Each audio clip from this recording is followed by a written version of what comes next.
Olá, amados, sejam bem-vindos ao podcast Ative Seu DNA e Valnice Milhomens. Aqui nós fornecemos estratégias e ferramentas para enriquecer seu espírito, sua alma e seu corpo. E nós estamos aqui na série Desvendando a Páscoa. E o episódio de hoje é a verdadeira história da Páscoa. Nós vamos entender quando é que a Páscoa começou, lá no Egito, no Antigo Testamento, há milhares de anos atrás. Depois, o novo significado da Páscoa. Tudo isso nós vamos falar neste podcast. E vamos começar, então, já falando e perguntando sobre isso, né?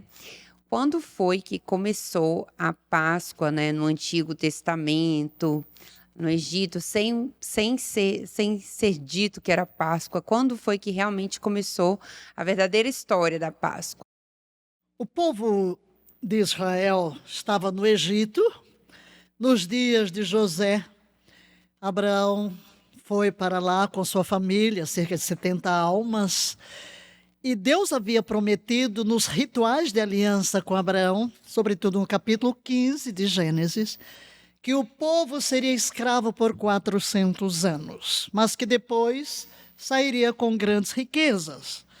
Essa profecia, essa palavra que Deus deu a Abraão em Gênesis, capítulo 15, no desenrolar da história, quando José é vendido para o Egito, e os irmãos vai a Abraão, e Deus diz que ele vá, fique lá. Tudo bem. Passaram-se 400 anos, na realidade 430 anos, e o povo estava debaixo de uma opressão terrível. O povo crescia muito, multiplicava-se, aí vieram novos faraós, porque o faraó dos dias de José não era um faraó originário. Então ele não teve nenhum problema de colocar, vamos chamar como primeiro-ministro, um estrangeiro. Mas depois, o novo faraó ficou olhando para estes hebreus como um perigo. É muito hebreu, então E eles se vamos multiplicavam cada vez mais, cada né? vez mais, tornando-se fortes. E então veio a primeira ofensiva, matar os meninos. Mas as parteiras temeram a Deus e não matavam os meninos. Enfim, e um desses meninos, que foi Moisés, que a mãe não escondeu por um tempo, mas depois devia chorar muito alto, né? Colocou lá no rio, no cestinho, e a princesa o encontrou. Não vamos entrar aí na história, mas o fato é que Deus, o povo geme debaixo da servidão. Páscoa tem a ver com isso, a recordação de que fomos escravos, que sofremos, que amassamos o barro, porque até o próprio jantar, os elementos, tem a ver com rememora, porque você sempre tem que voltar ao lugar de onde você saiu, de onde você foi liberto. E então Deus envia Moisés para dizer a Faraó, deixa meu povo ir, mas ele não queria deixar, e Deus então pesou a mão com as pragas. Mas aí a última praga que Deus usou, que foi a morte dos primogênitos. Deus disse que todo primogênito, começando com o faraó, e todos morreriam, o primeiro. Mas todas as pragas que caíram sobre o Egito não caíam sobre os hebreus, onde eles se Somente sobre encontravam. os egípcios. Eles eram protegidos. Agora, esta última praga, Deus deu uma orientação do que fazer, com a instrução de que seria um memorial a ser celebrado para sempre. Assim como nós temos a ceia do Senhor, que Jesus, na última ceia de Páscoa que ele celebrou, nos deu algo para rememorar, porque somos tendentes a esquecer. Então, em que consistia? À meia-noite, o juízo de Deus viria sobre o Egito. Todavia, os judeus deveriam tomar um cordeiro. Um cordeiro. E é importante a gente guardar estas coisinhas aqui, porque como você falou, vai vir um significado, porque como eu disse no outro podcast, em todas estas festas temos um ensaio de um ato de um grande drama relacionado com Cristo, com o Cordeiro de Deus. E um cordeiro sem defeito. Ele devia ser morto, mas deviam tomar o sangue e colocar numa bacia e pegar um isopo e com o isopo marcar os umbrais das portas, vergas, marcar com o sangue e não sair fora da porta até pela manhã. E deveriam assar a carne do cordeiro, deve ser comida toda, mas de uma forma. Vestidos, todos de capa, calçado nos pés, cajado na mão, prontos para partir. É uma refeição feita às pressas, não dá tempo fermentar para fazer o pão, é onde vai vir o pão asmo, não dá tempo fermentar. Então, o pão sem fermento, todos prontos para partir. Porque quando o anjo viesse, onde visse o sinal do sangue, passaria por cima. A expressão Pessach, que em português chega Páscoa, significa simplesmente passar por cima, ir adiante, né? Como quem vai para uma nova fase, passou por cima. Veio o anjo, não entra aqui, passa por cima. Isto é, não virá a maldição, virá a redenção. E foi exatamente o que aconteceu.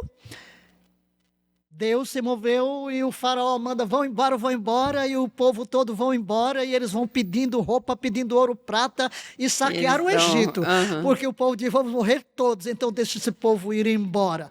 Então a Páscoa, por isso Deus disse, será o primeiro mês do ano, porque é que como sua vida começa agora. É como se houvesse um renascimento. Ela vive, primavera. O que é a primavera? O ressurgir. Na primavera temos uma visão de ressurreição, tudo revive, tudo ressurge.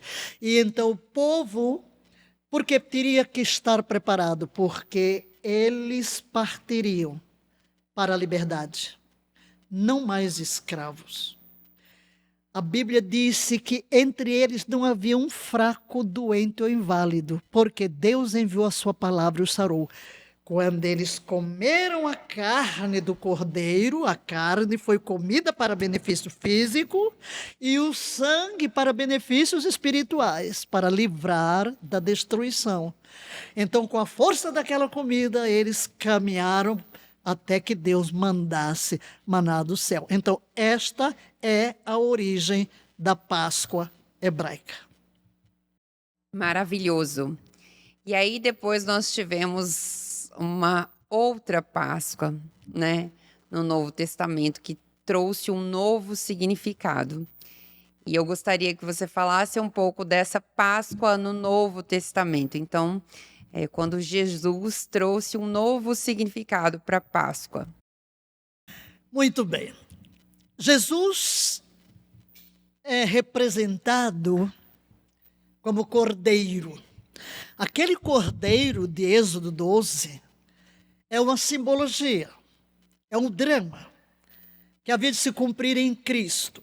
A presença do sangue do cordeiro atravessa a Bíblia de Gênesis e Apocalipse.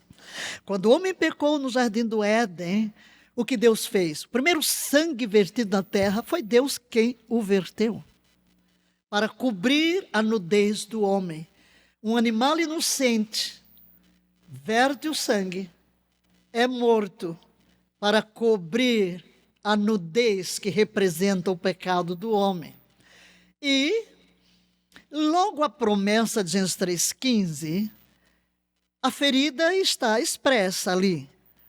Da semente da mulher nascerá um que esmagará a cabeça da serpente. Ele te esmagará a cabeça e tu lhe ferirás o calcanhar. Era a promessa do Redentor, viria alguém. E é interessante dizer que é descendente da mulher. A mulher não tem semente. A semente seria de Deus. Deus mesmo plantaria sua semente no útero de uma mulher. Por isso é que Paulo diz que, em chegando à plenitude dos tempos, Deus enviou seu filho, nascido de mulher. É o nascimento virginal, a semente veio de Deus. Então, Jesus veio, já nasceu como o cordeiro.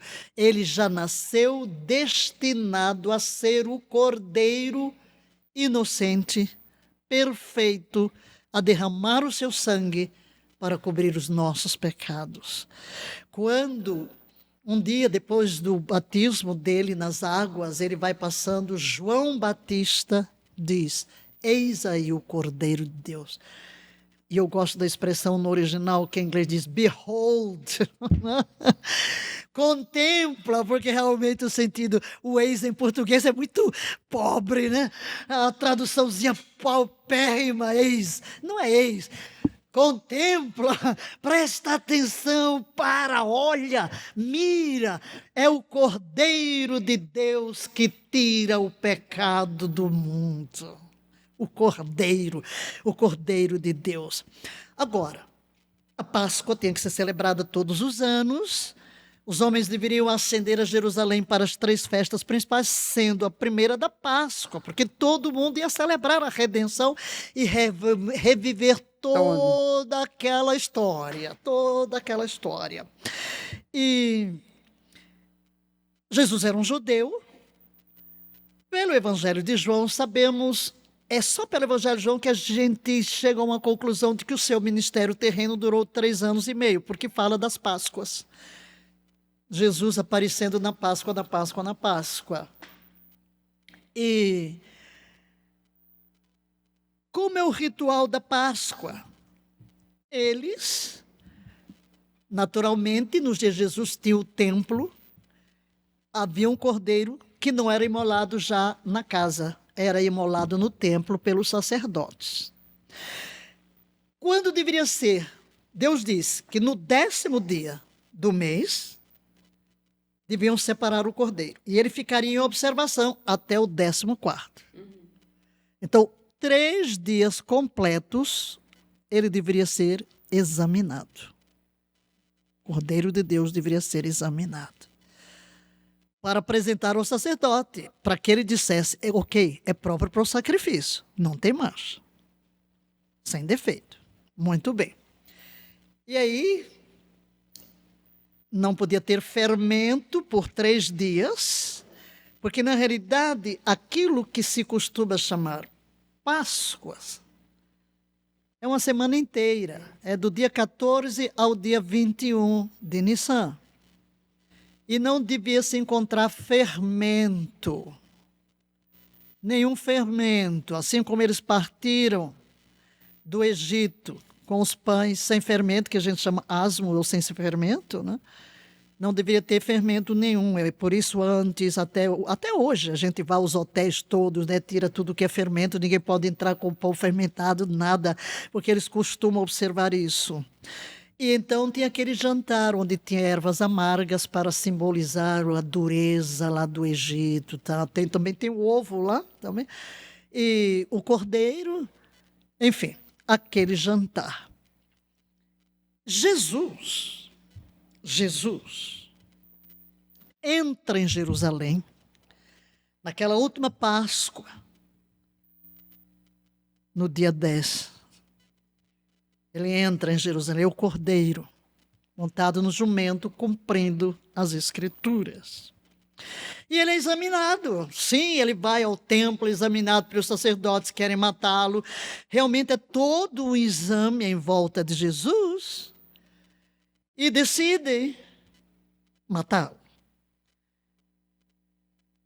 Como o povo vinha de diferentes partes, porque o povo foi disperso, então tinha judeus em muitos lugares, mas eles vinham na Páscoa, era uma grande celebração, muita gente vinha em todos os lugares, e precisavam de um cordeiro, cada família precisava de um cordeiro. Então os levitas, à volta de Jerusalém, criavam cordeiros destinados ao sacrifício. Então, tem o portão das ovelhas. Jesus entra pela porta das ovelhas. E os cordeiros destinados ao sacrifício também entravam por aquela porta. Jesus é o cordeiro que nasceu para morrer, destinado ao sacrifício. Então, as famílias compravam os cordeiros, pagavam preço. Jesus foi vendido. Jesus foi vendido pelo preço de um escravo. O cordeiro foi vendido. Mas, na véspera da Páscoa, portanto no dia 13 de Nissan, Jesus resolveu ter uma ceia.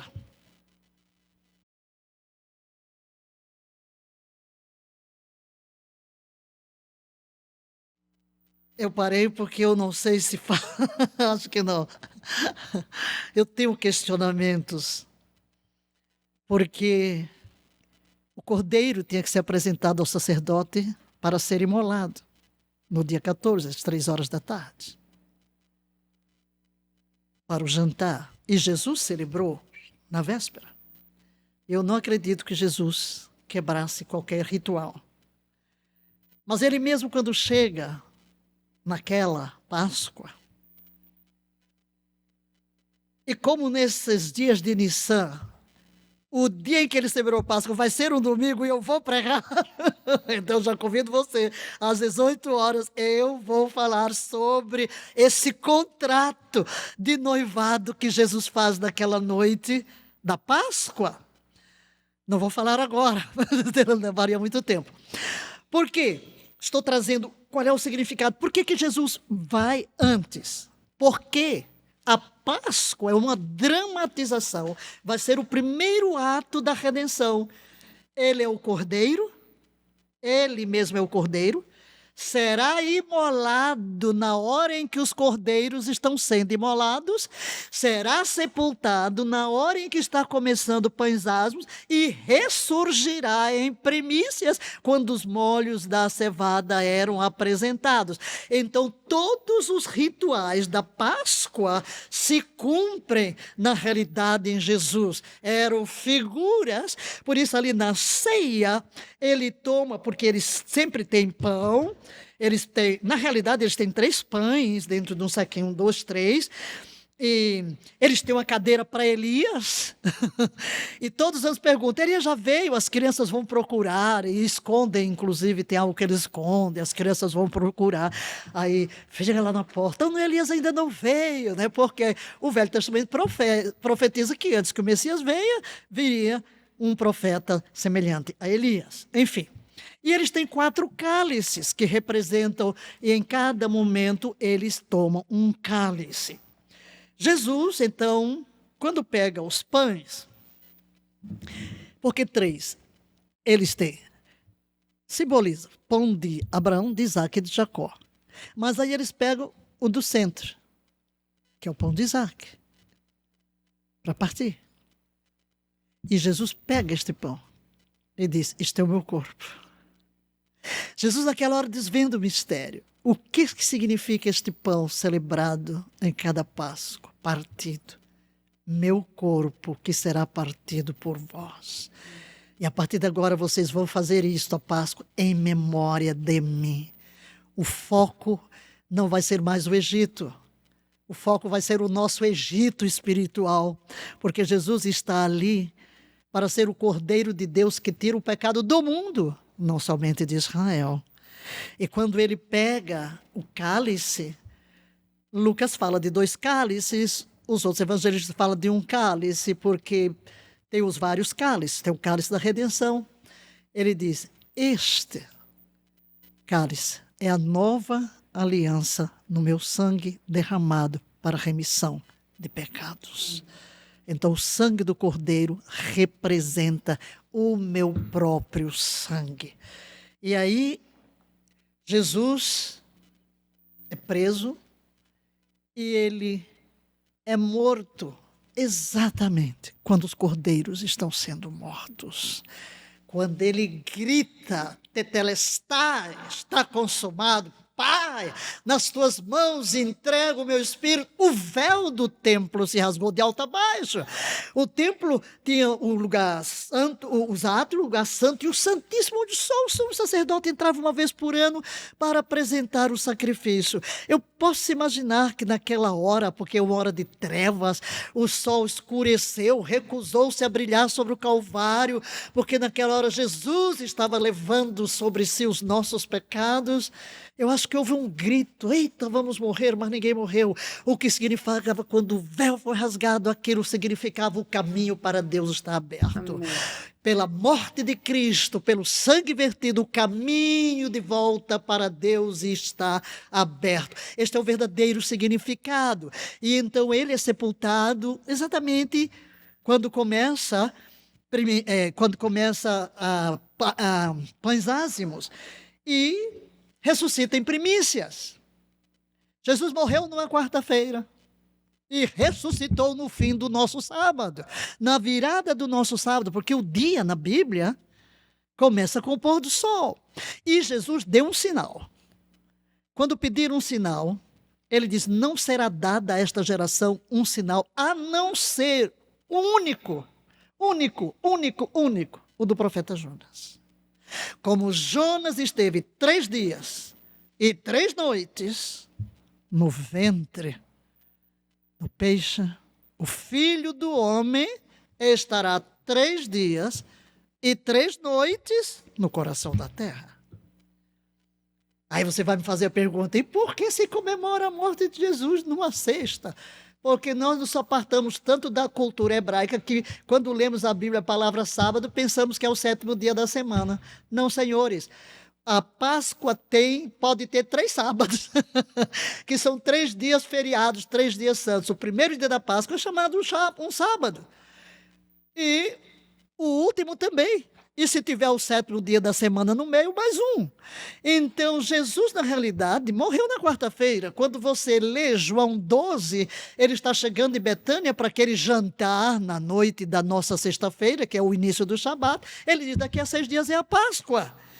Então, se ele morreu na véspera, então, da Páscoa, se ele fez a ceia na véspera e morreu no dia da Páscoa, você vai ter 3 dias e 3 noites, contando exatamente de quarta até no virar do dia do sábado. Nada de meia-noite de sábado, porque aí já é outro dia. Ele ressurgiu logo.